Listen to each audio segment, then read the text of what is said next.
आप सभी को मेरा प्यार भरा जय यीशु। मैं एना पॉल आप सभी का ईशवाणी के इस कार्यक्रम लेडीज आर में स्वागत करती हूँ। दोस्तों, हम किसी न किसी तरह से ईश्वर से हमेशा से जुड़े रहते हैं। हमारे जीवन में बहुत सारी घटनाएं होती हैं जिनके बारे में हम समझ नहीं पाते हैं। बहुत सारी घटनाओं के द्वारा ईश्वर हमें कोई शिक्षा, कोई संकेत या कोई अनुग्रह देते रहते हैं, परंतु हम रोजमर्रा के जीवन में इतने व्यस्त होते हैं कि हम उन बातों का कभी आभास नहीं कर पाते। दोस्तों, इसी प्रकार बाइबल में एक बहुत महत्वपूर्ण व्यक्तित्व है जिनका नाम है रुथ। रुथ के ऊपर पवित्र बाइबल में एक पूरा ग्रंथ लिखा गया है। रुथ एक ऐसी नारी है जिसके बारे में आज हम सिस्टर जी से जानेंगे। तो मैं हमारे लेडीज आर प्रोग्राम में स्वागत करती हूँ सिस्टर गंगा रावत का, जो कि हमारे बीच उपस्थित हैं, जो कि हमें रुथ के बारे में और विस्तार पूर्वक जानकारी प्रदान करेंगी। सिस्टर जी, आपका बहुत बहुत स्वागत है। धन्यवाद। सिस्टर जी, क्या आप हमारे दर्शकों को अपना परिचय देंगे? बिल्कुल, थैंक यू। मेरा नाम सिस्टर गंगा रावत है और मैं missionary sister servants of the Holi spirit पवित्र आत्मा सेविका संघ की सदस्य हूँ और फिलहाल मैं स्वतंत्र पत्रकार के रूप में कार्यरत हूँ। मैं हमारे प्रोविंस यानी प्रांत की जो मिनिस्ट्री है, मीडिया मिनिस्ट्री है, उसकी कोऑर्डिनेटर हूँ। शुक्रिया सिस्टर जी। सिस्टर जी, क्या आप हमें बताएंगे कि रुथ कौन है और उनका नुआमी से क्या संबंध था? आपका बहुत प्यारा प्रश्न है और इस प्रश्न के जवाब के लिए मैं आपको इतिहास के पन्ने खोलने के लिए इजाजत मांगती हूँ। रुथ की कहानी को हम करीबी से देखें तो इस कहानी में कई किरदार हैं। तो इन किरदारों के बारे में सबसे पहले मैं आपको बताना चाहूँगी सारे दर्शकों को। नवोमी का जो पति था उसका नाम था एलीमलेक। एलीमलेक और नवोमी दोनों यूदा के बेथलेहम के निवासी थे और उनके जो दो पुत्र थे उनका नाम था महलोन और किलियोन। ये चारों मिलकर के अपना देश छोड़ करके मोआब देश जाते हैं। क्यों? क्योंकि बेथलेहम में अकाल पड़ा था। तो ये चारों मिलकर के मोआब देश जाते हैं। वहाँ जाकर के ये लोग बस जाते हैं और अपनी मेहनत से अपना घर बसा लेते हैं, सब कुछ कर लेते हैं। उसके बाद नवोमी के ऊपर दुख का पहाड़ टूट पड़ता है जब उसका पति मर जाता है। अब उसके दो पुत्र जो हैं किलियोन और महलोन, दोनों उसकी सेवा करते हैं और कुछ सालों के बाद फिर उनका जीवन साधारण सा हो जाता है और दोनों की शादी हो जाती है। और महलोन और किलियोन अपनी जाति के लोगों से शादी न करके मोआब देश की लड़कियों से शादी करते हैं और मोआब देश की जो लड़कियां थी वो थी रूत और ओर्पा। इस प्रकार जब हम देखते हैं तो इनके परिवार में रूत एक सदस्य बन जाती है और रूत नवोमी की बहू होती है। जी सिस्टर जी। सिस्टर जी, जैसा आपने बताया कि रुथ उनके परिवार की सदस्य थी, क्या आप बता सकते हैं कि रुथ का व्यक्तित्व कैसा था? जी, बहुत अच्छा प्रश्न है। रूथ का व्यक्तित्व, रूथ के बारे में जब हम चर्चा करते हैं तो रूथ एक बहुत ही भक्तिमय व्यक्ति थी। भले ही वो सच्चे परमेश्वर को नहीं जानती थी, जब से वो इस परिवार से जुड़ी है, नवोमी से जुड़ी है, एलीमलेक के परिवार से जुड़ी है, तब से उसको धीरे धीरे सच्चे परमेश्वर के बारे में जानकारी प्राप्त हुई है। वो किस प्रकार हुई है वो मैं आपको बताना चाहूँगी कि ये लोग नवोमी इस्राएली जाति के थे और ये रूत जो थी इस्राएली नहीं थी, वो मोआब देश की थी, जैसे मैंने आपको पहले ही बता दिया है। तो इसको सच्चे परमेश्वर के बारे में बिल्कुल जानकारी नहीं थी। जब ये लोग एक साथ मिलकर के प्रार्थना करते थे या सच्चे परमेश्वर की आराधना करते थे, तो इस प्रकार से उसको सच्चे परमेश्वर के बारे में धीरे धीरे जानकारी प्राप्त होती गई। अब उसके बाद जब वो पूरे परिवार में एक साथ रह रहे थे, एक और दुर्घटना घटती है उनके परिवार में। अब क्या होता है, कुछ समय के बाद नवोमी के दोनों पुत्र किसी कारण से मर जाते हैं। अब ये दोनों पुत्र मरने के बाद दो बहुएं और नवोमी तीनों एक साथ अकेली रह जाती है, विधवा रह जाते हैं, दोनों विधवा हो जाती है।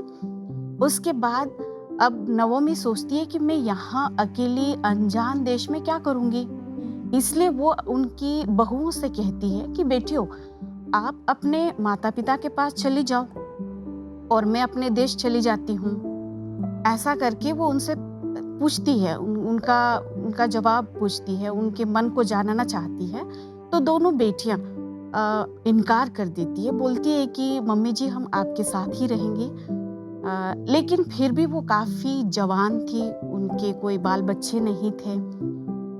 बहुत जल्दी ही उनके दोनों पुत्र की मृत्यु हो गई थी। इसीलिए वो नवोमी चाहती थी कि वो दोबारा शादी कर ले अपनी ही जाति के अपने ही लोगों से। इसके बाद वो उनसे कहती है कि मैं अपने देश जा रही हूँ, आप अपने देश चले जाओ और अपने देश में ही रहो। एक दिन तीनों यात्रा शुरू करती है, आरंभ करती है। रास्ते में चलते चलते एक बार फिर वो उनसे कहती है कि बेटियों, आप अपने देश चली जाओ। इस पर ओरपा अपने देश चली जाती है, अपने देश कहने का मतलब अपने माँ बाप के पास चली जाती है। लेकिन रूत जो है, रूत कहती है कि मम्मी जी मैं आपके साथ ही रहूंगी। इस पर नवोमी राजी हो जाती है और कहती है कि चलो बेटी। तो दोनों मिलकर के अपनी यात्रा शुरू करते हैं और रास्ते में जब उनकी बातचीत चलती है, उनका वार्तालाप चलता है, उस समय नवोमी फिर से कहती है कि बेटी तुम बहुत जवान हो, तुम्हें फिर से शादी करनी चाहिए और तुम अपने परिवार में वापस चली जाओ, अपने लोगों के साथ वापस चली जाओ, क्योंकि ओरपा तो चली गई है अपने माँ बाप के साथ। तो रूत जो थी, रूत का व्यवहार बहुत ही प्यारा था, बहुत ही सरल थी वो, और उसको नवोमी से बहुत प्यार था। रूत जानती थी कि नवोमी अकेली है, उसका पति भी मर चुका था, उसके दो पुत्र भी मर चुके थे, अब वो रहेगी, अब वो बूढ़ी भी हो चुकी थी, उसके आगे पीछे कोई नहीं था उसका देखभाल करने वाला। तो वो सोचती है कि मैं जीवन भर नवोमी का साथ दूंगी, ऐसा करके वो जवाब देती। उसका जवाब बड़ा प्यारा है, एक बार आप ध्यान से सुनिए। वो कहती है कि मम्मी जी आप जहां जाएगी मैं आपके साथ रहूंगी, आपके लोग मेरे लोग होंगे, आपका देश मेरा देश होगा, आप जहां मरेगी वहां मैं मरूंगी। ये सवाल सुन करके मैं भी बहुत ही प्रभावित हो गई, दिल को छू गया। और मुझे पूरा यकीन है कि हमें जितने भी लोग सुन रहे हैं, हमारे ईशवाणी टीवी के जितने भी दर्शक हैं, वो भी इस सवाल के जवाब को सुनकर उनका दिल भी पिघल जाएगा। जी वाकई सिस्टर जी, रुत का व्यवहार बहुत ही प्यारा और सरल और साथ ही साथ बहुत दृढ़ था। जी हाँ। सिस्टर जी, रुत के जीवन का सबसे कठिन समय कौन सा था और वो किस प्रकार अपने जीवन में आगे बढ़ी? जी, आपके अगले सवाल का जवाब मैं इस प्रकार देना चाहूँगी। जब आपने पहले भी कहा था कि रूत का जीवन चुनौतीपूर्ण था। जी, उसका जो जीवन था शुरू से, जैसे मैंने कहा कि बहुत ही यंग एज में, जब वो बहुत ही अच्छी युवा थी, उस समय ही वह विधवा हो चुकी थी। तो वही एक उसके लिए बहुत बड़ी चुनौती थी, और उधर उसकी सासू माँ बूढ़ी थी और उसकी देखभाल करना भी उसके लिए चुनौती था।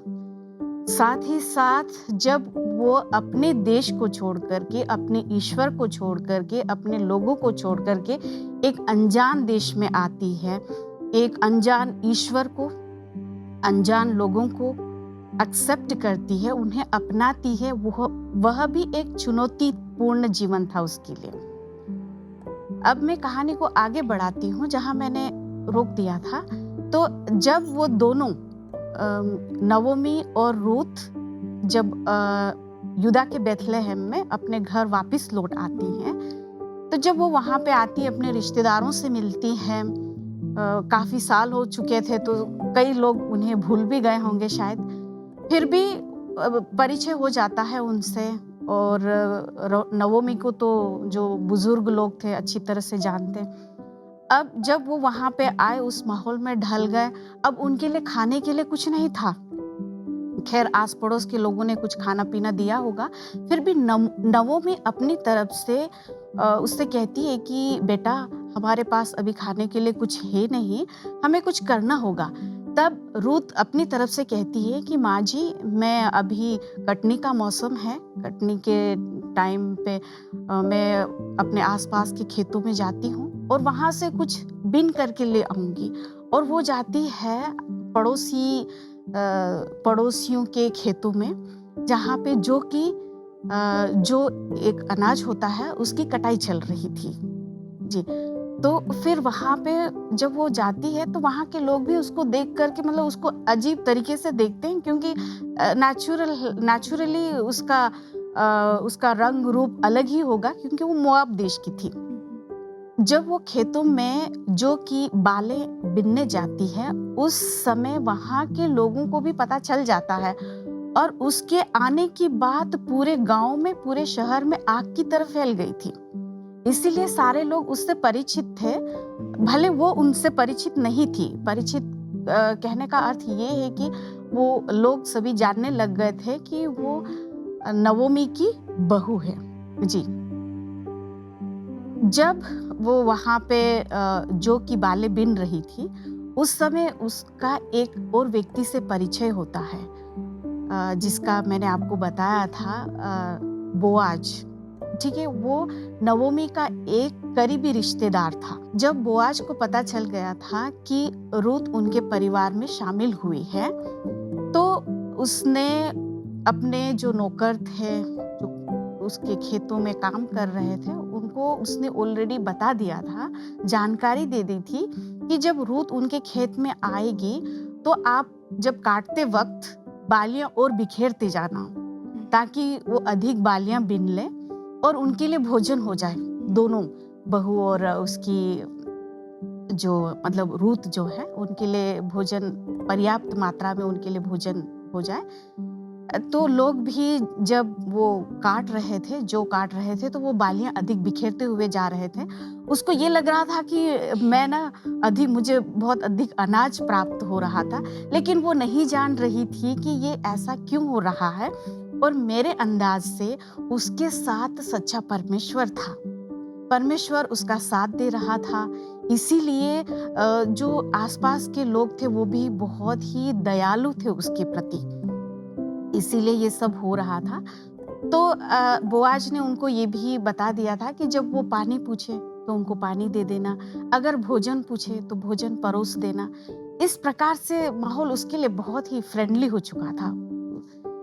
अब शाम ढल चुकी थी और शाम ढलने के बाद वो उसने जितना भी इकट्ठा किया था सब इकट्ठा करके वो घर लेके जाती है और बोलती है कि माँ जी, आज मुझे बहुत सारा अन्न मिला है और हमारे लिए आने वाले कुछ महीनों के लिए पर्याप्त भोजन है। ऐसा करके वो उस धान को कूटती है, कूटने के बाद दोनों के लिए खाना बनाती है और दोनों बना करके खाती है। सिस्टर जी, जैसा आपने बताया बोआज के बारे में, जी हाँ। बोआज ने रुत की जाने अनजाने बहुत मदद की। जी हाँ। तो बोआज ने रुत की मदद इसलिए की क्योंकि वो उनके संबंधी थे, या इसलिए क्योंकि रुत का स्वभाव बहुत अच्छा था? बहुत प्यारा प्रश्न है।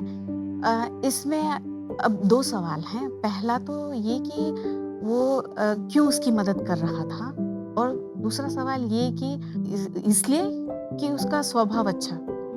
दोनों का उत्तर और या जवाब मैं देना चाहूँगी यही कि एक तो वो करीबी रिश्तेदार था और उसने नवोमी से सुना था कि वो किस तरह अपने परिवारजनों को, अपने प्रियजनों को किस प्रकार मोआब देश में वो छोड़ करके बेथलेहम में आई थी। और क्यों आई थी? वो इसलिए आई थी कि उसने सच्चे परमेश्वर को अनुभव कर लिया था।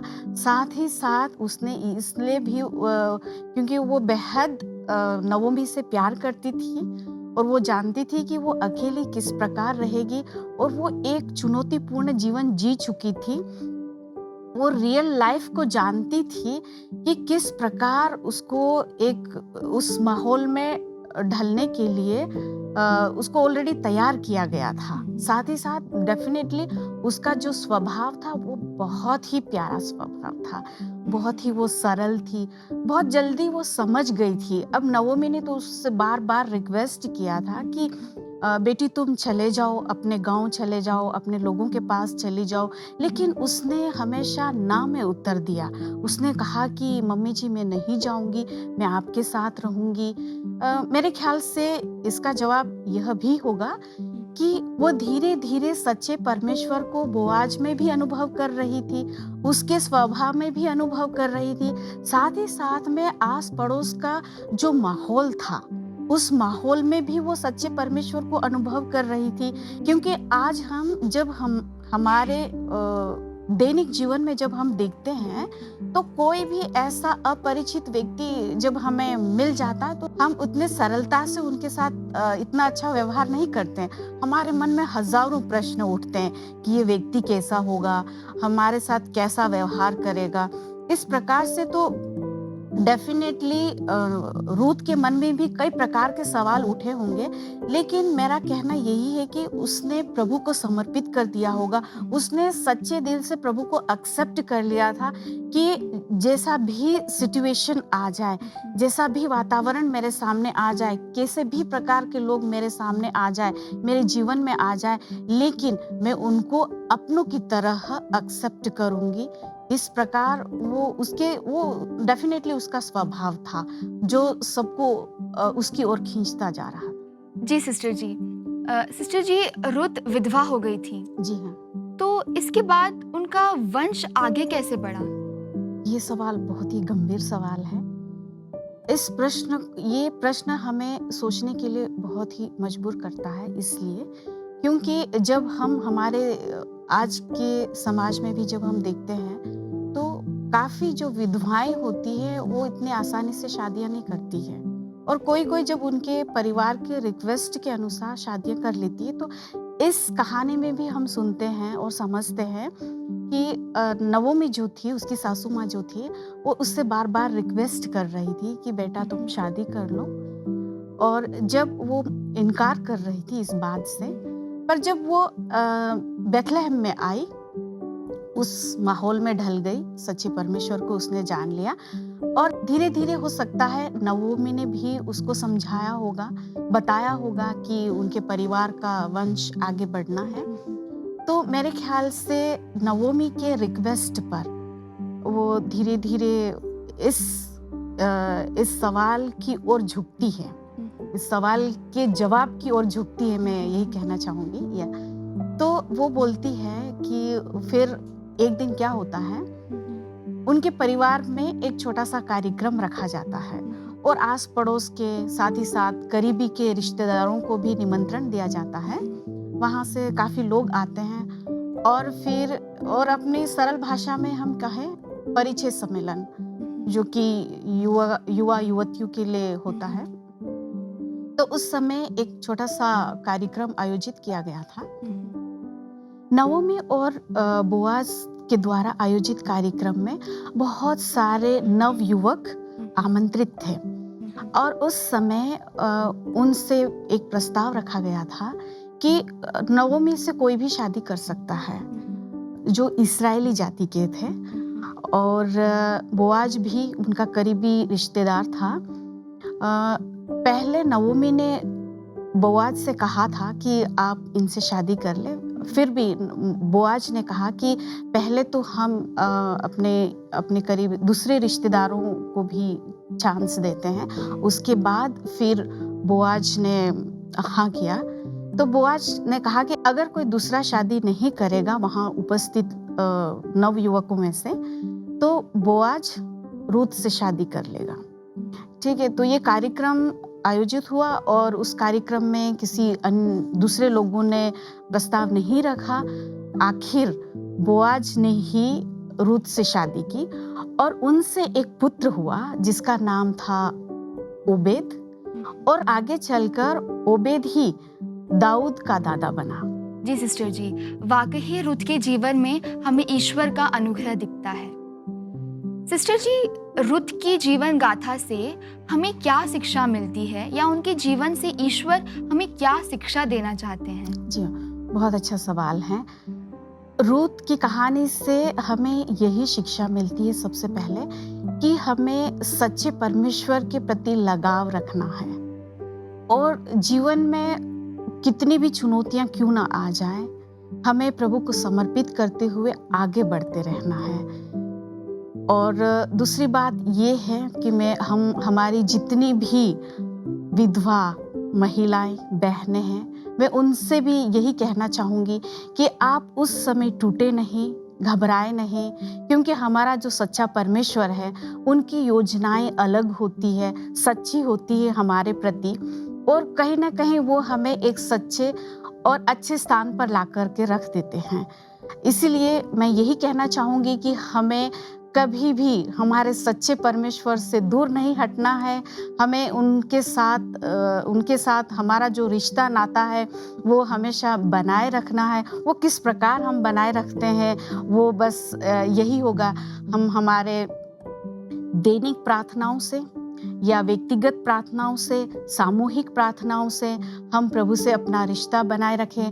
हम हमारे विश्वास में मजबूत रहें, ताकि ये जो एक बार हम हमारे विश्वास को मजबूत कर लेते हैं तो कितनी भी कठिनाइयां क्यों ना आ जाए, और कितनी भी हमारे जीवन में बड़े बड़े पत्थर बन के भी आ जाए, पहाड़ बन के भी आ जाए, अगर हमारा विश्वास मजबूत है तो शायद सारे रास्ते हमारे लिए आसान हो जाएंगे।